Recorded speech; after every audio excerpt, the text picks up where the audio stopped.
de Paris pour le climat est accepté. Paris 5 years ago, and the world finally has a plan to combat climate change.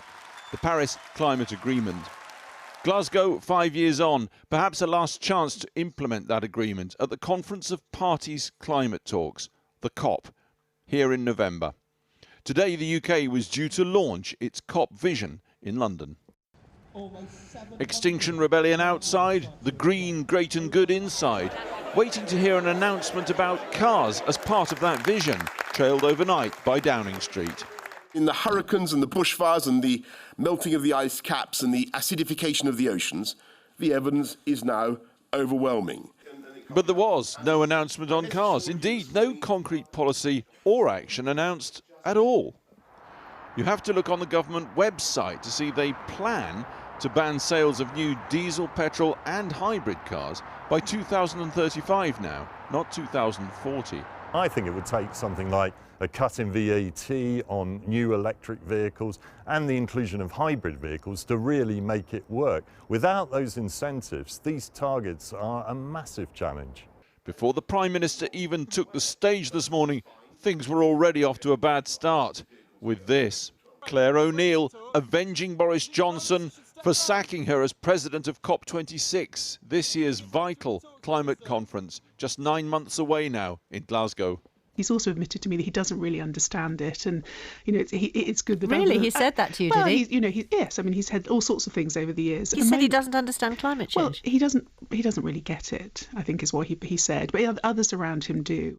She wasn't done publishing her letter to the Prime Minister. There's a yawning gap between what the world expects from us and where we are. It's a systemic failure of global vision and leadership. And this. We are miles off track.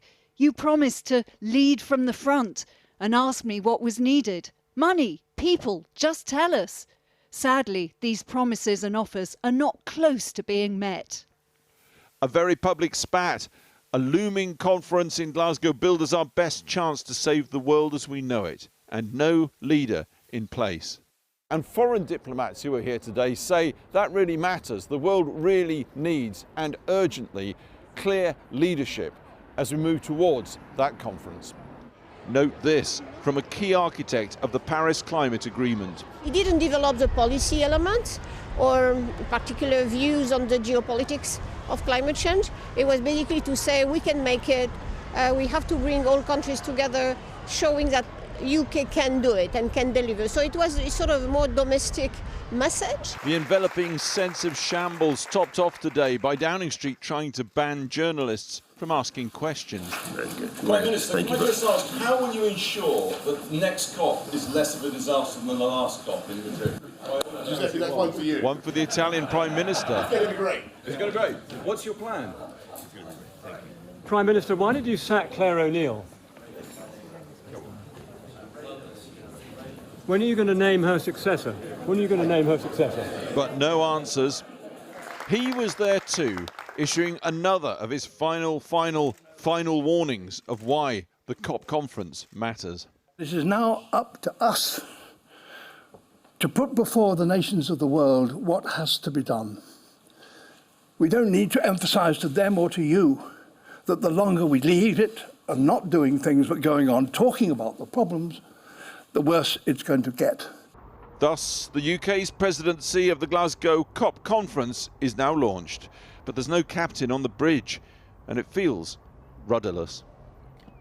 Alex Thompson reporting. Well, now, staying with climate change, the UK's aviation industry has announced plans to reduce its net carbon emissions to zero by 2050. It says it will do so through cleaner biofuels and electric planes rather than reducing the number of flights. Well, earlier I spoke to the Chief Executive of Heathrow Airport, John Holland Kay.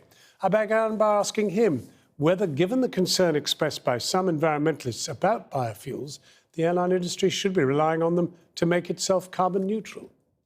Well, no one needs to cut down any rainforest to keep planes flying. This is about sustainable aviation fuels, so energy from second-generation biofuels, from forestry, agricultural and domestic waste, and synthetic fuels, which are made from combining carbon monoxide and hydrogen. They're both technologies that exist today. They are both subscale. but they can be scaled up. And what we need now is significant investment and support from government to make sure that scaling up happens, just as we had with solar and offshore wind, which has transformed the availability and cost of sustainable energy in other sectors. Let's take just one of the options that you've mentioned, electric flying. The fact is there's not a plane in the sky yet that is practicing this usage of fuel. There are electric planes that exist today. We tend to think of them as being the kind of copters that will take 1 or 2 people up. That is electric flight. But what we are talking about here is a significant scaling up of short-haul flight, battery-powered. And we don't see this as being a huge part of the solution by 2050, but it will be part of the solution. And the UK government has a fantastic opportunity at COP26 to champion a UK solution to a global problem, which is decarbonising flight. And we really need to do this. But you haven't mentioned one obvious solution, which is to fly less. Flying less will not stop people flying in China or India. And in fact, one issue that I often get asked about is about the expansion of Heathrow. Now, expansion of Heathrow was stopped 10 years ago by the coalition and government with the intention of limiting climate change. What was the result of that? More people flew from Britain to Amsterdam, to Paris, and then took another flight to get to global destinations. Not a single ounce of carbon was saved by not expanding Heathrow. What we do have is ridiculously cheap flights. We do have far too much flying, and you won't accept any of that. You just think we can go on as we are, but we'll just find another way of doing it. Aviation is a fantastic thing. It is a blessing for this world that we can now go to other parts of the world, meet other cultures, that we can trade, which is a big part of what aviation is about. So we should be proud that we are coming up with a real solution to a real world issue, not just telling people they can't fly, but coming up with a real practical solution. John Holland-Kaye, thank you very much for joining us.